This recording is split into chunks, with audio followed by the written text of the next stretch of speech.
ఓం శ్రీమాత్రే నమః. హిందూ సనాతన ధర్మం ప్రకారం లక్ష్మీదేవిని ధన సంపదలు సుఖ సంతోషాలకు అధిష్టాన దేవతగా భావిస్తాము. శుక్రవారం రోజు లక్ష్మీదేవిని ఆరాధించే విశిష్టమైన రోజుగా పేర్కొంటారు. కానీ మీకు తెలుసా, లక్ష్మీమాతకు ఒక సోదరి ఉంది. ఆమె పేరు దరిద్ర దేవత లేదా అలక్ష్మి అని. ఈమెను దుఃఖం, పేదరికం, దౌర్భాగ్యానికి ప్రతీకగా భావిస్తారు.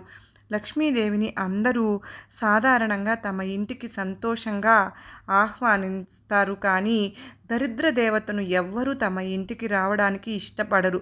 లక్ష్మీమాత యొక్క మనోహరమైన స్వరూపం ఎర్రటి వస్త్రాలు ధరించి కలువ పువ్వు పైన విరాజమానమయ్యి చేతిలో బంగారంతో నిండి ఉన్న కలశంతో దర్శనమిస్తుంది. లక్ష్మీమాత ఆమెను చెంచలదేవి యొక్క రూపంగా కూడా చూస్తారు. ఆమెను ఒక స్థానంలో స్థిరంగా ఉంచడం కష్టమే.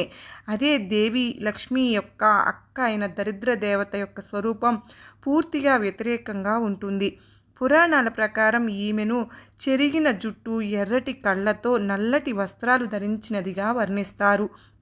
శివ పురాణంలో వివరించబడిన కథ అనుసారం లక్ష్మీదేవి కన్నా ముందర దరిద్ర దేవత ఉత్పన్నమైనదట.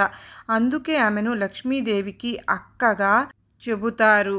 ఒకసారి వీరిద్దరికీ కూడా నిశ్చలమైన స్థలం ఉండడానికి ఏదీ లేనటువంటి సమయం వస్తుంది. ఇలాంటి పరిస్థితుల్లో వీరిద్దరూ భగవాన్ విష్ణుమూర్తి వద్దకు వెళ్ళి ఆయనను వారు నివసించేందుకు స్థానం అడుగుతారు.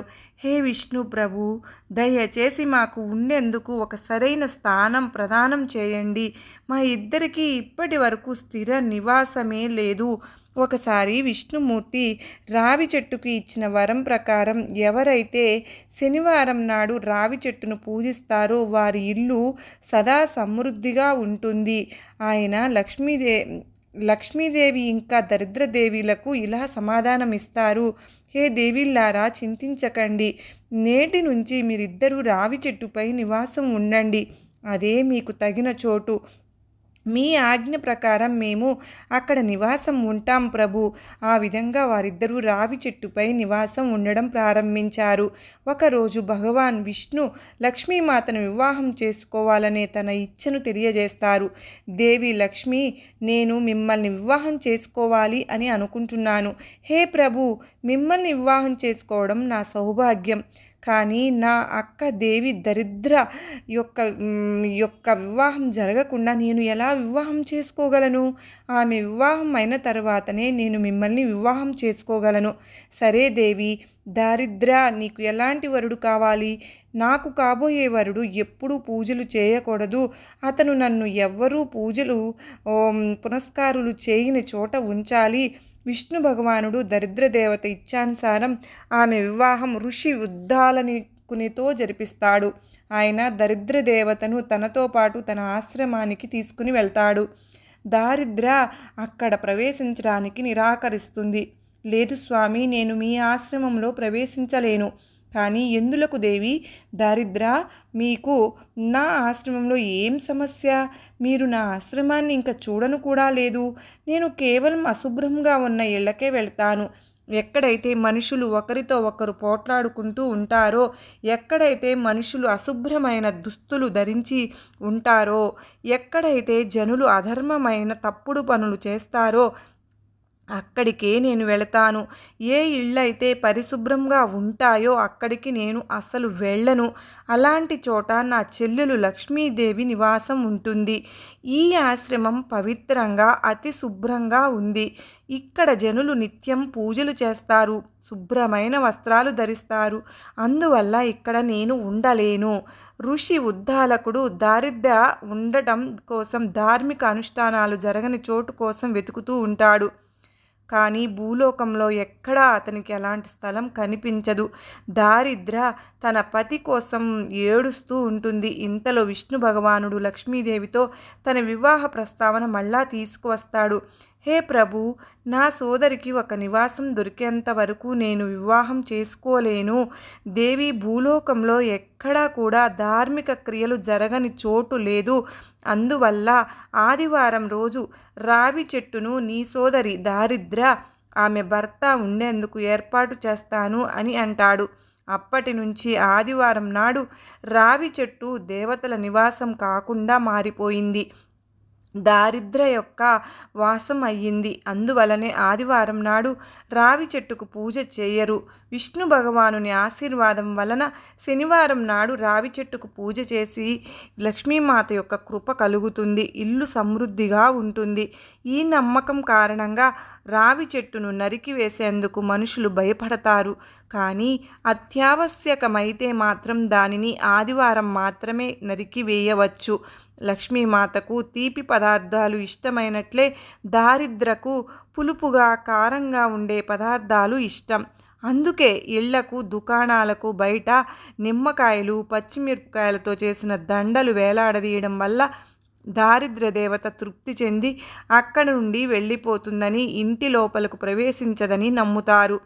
సూర్యాపురం అనే ఊర్లో కమల తన కొడుకు కిషన్తో పాటు జీవించేది. ఆమె పరమ పిసినారిది. దానివల్ల కొడుకు భోజనం కూడా సరిగ్గా పెట్టేది కాదు. కొడుకు వివాహం సుష్మ అనే అమ్మాయితో చేస్తుంది.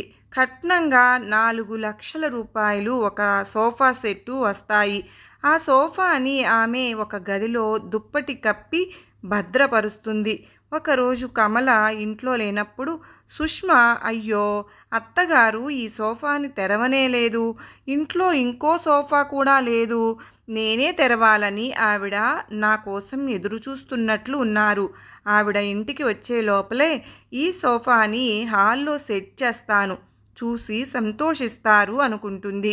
భర్త సహాయంతో సుష్మ ఆ సోఫాని హాల్లో వేస్తుంది.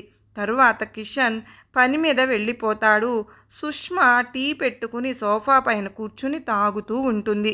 ఇంతలో కమల వస్తుంది. అరే, ఎందుకు సుష్మా సోఫాను తెరిచావు?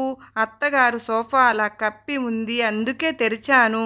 ఇంట్లో ఇంకో సోఫా కూడా లేదు, వస్తువులు ఉండగా కష్టపడడం ఎందుకు, అందుకే బయటకు తీశాను. అరే, నన్ను అడగకుండా ఎందుకు చేశావు? గుర్తుంచుకో, ఇప్పటి నుంచి నీ ఇష్టం వచ్చినట్లు ఏదీ చేయకు. ఈ ఇంట్లో నేనేం చెబితే అదే జరగాలి. సరే అత్తయ్య, ఇక మీదట అలాగే చేస్తాను. ఇదేమిటి, నువ్వు ఇప్పుడు టీ తాగుతున్నావు, నీకు తెలియదా? ఈ ఇంట్లో ఒక్కసారి మాత్రమే టీ పెట్టాలి, రెండవసారి ఎవ్వరూ టీ తాగరు. అనవసరంగా పాలు, చక్కెర, టీ పొడి ఎందుకు దుబారా ఈసారికి తాగావు, కానీ ఇంకెప్పుడు అలా చేయకు. కమల పిసినారితనం చూసి సుష్మ ఆశ్చర్యపోతుంది. రాత్రి కిషన్ ఇంటికి వచ్చాక కమల సోఫాని లోపల పెట్టించేస్తుంది.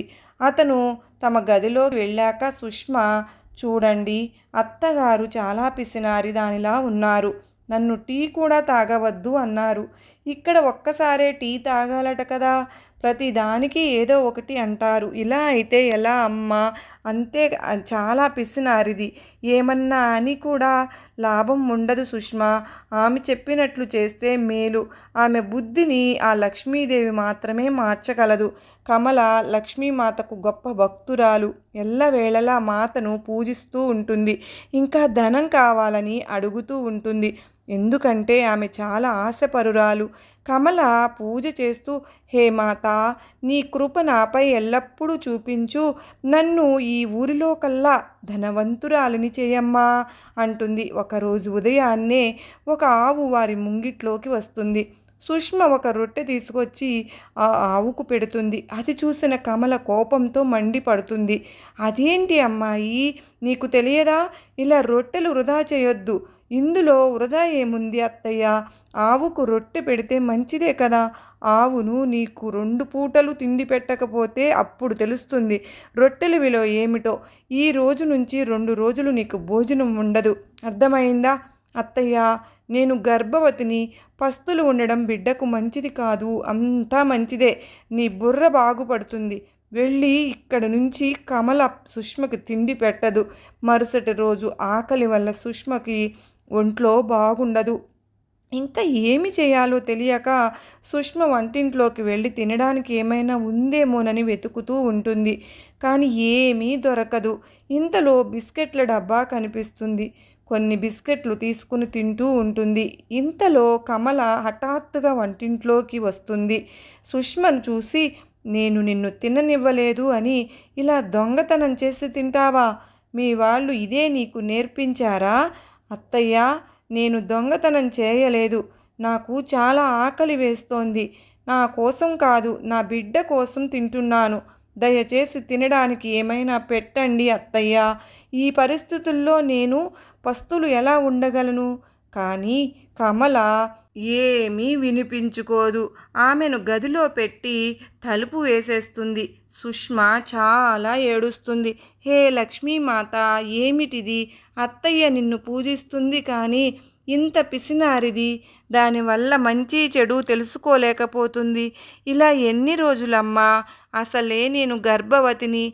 ఏదైనా చెయ్యమ్మా, ఇంకా భరించలేకపోతున్నాను తల్లి. విష్ణుమూర్తి లక్ష్మీమాతతో, దేవి, నువ్వు ఏమైనా చేయాలి. నీ భక్తురాలు ఇంత పిసినారిది ఏమిటి? ఆమె హద్దు మీరుతోంది అంటారు. మీరు సరిగ్గా చెప్పారు ప్రభు. ఆ రోజు రాత్రి కమల నిద్రపోతూ ఉండగా లక్ష్మీమాత ఆమె కలలోకి వచ్చి, కమలా, ఓ కమలా, నువ్వు ఇంకా ధనం కావాలంటావు కదా, నేనే స్వయంగా వచ్చాను. రేపు నీ ఇంటికి భోజనానికి కోరి వచ్చిన వారికి నీ చేత్తో వండి కడుపు నిండా పెట్టు. దీనివల్ల నీ కోరిక నెరవేరుతుంది. సరేనమ్మా, అలాగే చేస్తాను. మీరు స్వయంగా వచ్చారు. ఇదంతా నా అదృష్టం అమ్మా. మీ ఆదేశం తప్పక పాటిస్తాను. లక్ష్మీమాత అంతర్ధానం అయిపోతారు. కమల ఆలోచనలో పడుతుంది. ఇలా ఇప్పుడు ఎవరికైనా తిండి పెట్టాలంటే బోలెడంత ఖర్చు అవుతుందే. కానీ లక్ష్మీమాత స్వయంగా చెప్పారు కాబట్టి చేసి తీరాలి. రాని ఎవరో వస్తే వారికి భోజనం పెడతాను. కమల పొద్దున్నే లేచి లక్ష్మీమాత చెప్పినట్లుగా మంచి రుచికరమైన భోజనం తయారు చేస్తుంది. కొంచెం సేపటికి ఒక భార్యాభర్తల జంట భిక్ష కోసం వస్తారు. ఇంట్లో ఎవరైనా ఉన్నారా? మేము చాలా రోజుల నుంచి ఏమీ తినలేదు. కొంచెం భోజనం పెడతారా? తప్పకుండా రండి. ఇలా వచ్చి కూర్చోండి. ఇప్పుడే మీకోసం భోజనం తీసుకొస్తాను. కమల వారి కోసం భోజనం వడ్డించి తీసుకువస్తుంది. ఇద్దరూ ఎంతో ఇష్టంగా భోజనం చేస్తారు. వంట చాలా బాగా చేశారు. కానీ మాకు ఇంకా కడుపు నిండలేదు. ఇంకా కొంచెం పెట్టగలరా? తప్పకుండా ఇప్పుడే తీసుకొస్తాను. కమల లోపల నుంచి ఇంకా భోజనం తీసుకొస్తుంది. వారిద్దరూ మరలా అడుగుతూనే ఉంటారు. మధ్యలోనే వండిన పదార్థాలు అయిపోతాయి. భగవంతుడా, లక్ష్మీమాత కడుపు నిండా భోజనం పెట్టమన్నారు. మరి వంటలన్నీ అయిపోయాయి. ఇంట్లో సరుకులు కూడా నిండుకున్నాయి. వీళ్ళు తింటూ ఉండగా దుకాణం నుంచి ఇంకా సరుకులు తీసుకువస్తాను. కమల దుకాణం నుంచి బోలెడన్ని సరుకులు తీసుకొస్తుంది. మరలా వండి తినిపిస్తూనే ఉంటుంది. ఇద్దరూ చాలా ఇష్టంగా భోజనం తింటుంటారు. కానీ వారి ఆకలి ఎప్పటికీ తీరదు. మెల్లగా కమల వద్దనున్న డబ్బు అంతా కూడా అయిపోతుంది. సరుకులు తేవడానికి అయిపోతాయి. అప్పుడు కమల చింతిస్తూ వాళ్ళ వద్దకు వచ్చి, నన్ను క్షమించండి, మీకు కడుపు నిండా తిండి పెట్టలేకపోతున్నాను. ఇంకా పెట్టడానికి నా దగ్గర ఏమీ లేదు. నేను మహాపాపిని, నన్ను క్షమించండి. ఏ మహాలక్ష్మి, ఏమిటి పరీక్ష? నన్ను క్షమించమ్మా, మీ ఆజ్ఞ పాటించలేకపోతున్నాను. కమల ఏడవడం మొదలు పెడుతుంది. అప్పుడు ఆ భార్యాభర్తలు లక్ష్మీదేవి విష్ణుమూర్తిగా మారి దర్శనమిస్తారు. లక్ష్మీమాత, కమల, చింతించకు, నువ్వు పరీక్షలో నెగ్గావు. నేను నీ భక్తికి మెచ్చాను. నీవు పిసినారితనం వల్ల నీ కోడల్ని బాధ పెడుతున్నావు. దానివల్ల నాకు కోపంగా ఉంది. నన్ను క్షమించమ్మా, నా తప్పు తెలుసుకున్నాను. నా పాపాన్ని మన్నించు. ఇంకెప్పుడూ ఇలా చేయను. అందరితో ప్రేమగా ఉంటాను. అందరితో బాగా నడుచుకుంటాను. నీ ఆశీర్వాదం నాపై ఎల్లప్పుడూ ఉండని తల్లి. తదాస్తు. విష్ణుమూర్తి, లక్ష్మీదేవి అక్కడ నుంచి అంతర్ధానం అయిపోతారు. కమల తన తప్పు తెలుసుకుంటుంది. కోడలు ప్రేమగా చూసుకుంటూ ఉంటుంది. కోడలితో చాలా మంచి భోజనం పెడుతూ ఉంటుంది. పిసినారితనం విడిచిపెడుతుంది. ఇంటి బాధ్యతలు కొడుకు కోడలకు అప్పగించి లక్ష్మీదేవిని పూజించడంలో లీలమైపోతుంది. వారి కుటుంబం సుఖ సంతోషాలతో వెల్లివిరుస్తుంది. మన లక్ష్మీమాత వల్ల మనకు కూడా ఆయురారోగ్యాలు కలగాలని మనస్ఫూర్తిగా కోరుకుంటూ సర్వే జనా సుఖినో భవంతు.